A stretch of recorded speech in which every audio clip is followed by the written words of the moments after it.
While many of us don darker colors to match the winter weather, Her Majesty the Queen can always be relied upon to brighten up the dullest day.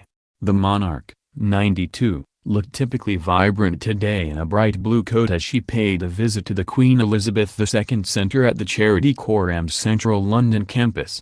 Teaming her ensemble with a hat in a matching azure shade, perched at a jaunty angle, the royal was all smiles as she arrived for today's engagement.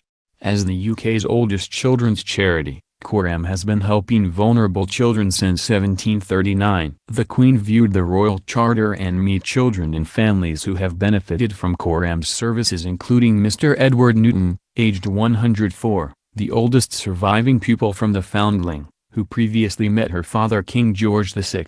The Queen Elizabeth II Centre has been launched as a celebration of the 350th anniversary of the birth of the charity's founder, Thomas Coram, who campaigned for 17 years before the Royal Charter was issued in 1739.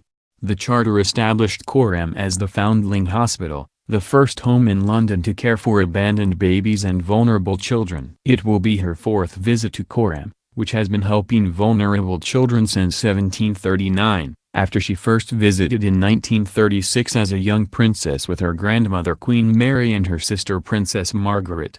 She also visited in 1975 and 2009. During her visit on Wednesday, the Queen will officially open the Queen Elizabeth II Centre, a national center of excellence for children named in her honor.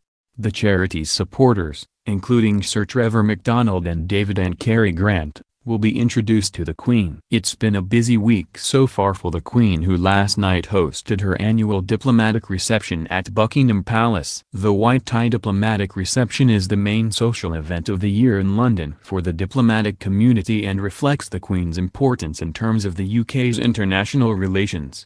It is also the largest reception held at Buckingham Palace, requiring hours of intricate planning by the Master of the Household and the Marshal of the Diplomatic Corps, as well as the commandeering of almost every member of waiting staff. More than 1,000 people from around 130 countries, including members of the British government, past prime ministers and the Archbishops of Canterbury and York, attend the gathering. Most notable, however, are the many hundreds of ambassadors and embassy staff officially accredited to the Court of St. James, often in brilliantly colored and eye-catching national dress.